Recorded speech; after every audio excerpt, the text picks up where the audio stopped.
دریائے راوی کے کنارے ایک زرخیز گاؤں بسا تھا۔ اس گاؤں میں دو بھائی رہتے تھے، رحیم داد اور کریم داد۔ دونوں اپنے وقت کے بڑے زمیندار تھے، جن کے والد رائے حاکم داد پورے علاقے میں انصاف اور روب کے لیے مشہور تھے۔ مگر اس شان و شوکت کے بیچ ایک کہانی پل رہی تھی جو زمین سے نہیں دل سے جڑی تھی۔ رحیم داد کے دو بیٹے تھے، حمزہ اور سلیمان۔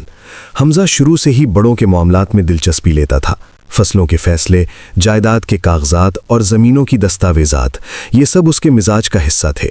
سلیمان کھیتوں اور مویشیوں میں رہتا، مگر حمزہ حساب کتاب اور فیصلوں کا آدمی تھا۔ دوسری طرف کریم داد کے حصے کی جائیداد کی وارث اس کی اکلوتی اولاد ہیرا تھی۔ ہیرا ماں کے سائے سے بھی محروم تھی، اسی لیے باپ نے اسے دل کے سب سے نرم کونے میں جگہ دے رکھی تھی۔ ہیرا خاموش طبیعت کی لڑکی تھی، مگر اس کے دل کی دنیا بہت گہری تھی۔ اس کا دل اپنے ماموزاد بھائی حمدان سے جڑا تھا، ایک ایسا رشتہ جو لفظوں سے زیادہ خاموش نگاہوں میں جیتا تھا۔ حمدان شہر میں کام کرتا تھا۔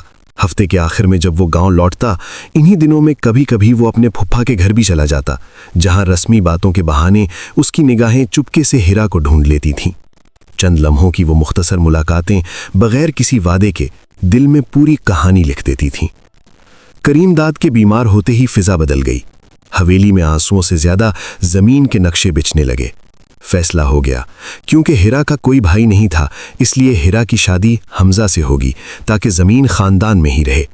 ہیرا نے پہلی بار باپ کے سامنے سر اٹھا کر دیکھا، مگر اس کی آواز گلے میں ہی ٹوٹ گئی۔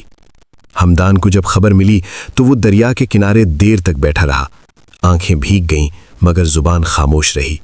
شادی ہو گئی، ہیرا اسی گھر میں رہی۔ زمینیں، پگڑیاں اور نام بچا لیے گئے۔ ہیرا ہر رات دریائے راوی کی آواز سنتی اور آنسو تکیے میں جذب کر لیتی۔ اور حمدان، وہ شہر میں زندہ رہا مگر دل گاؤں میں دفن کرایا۔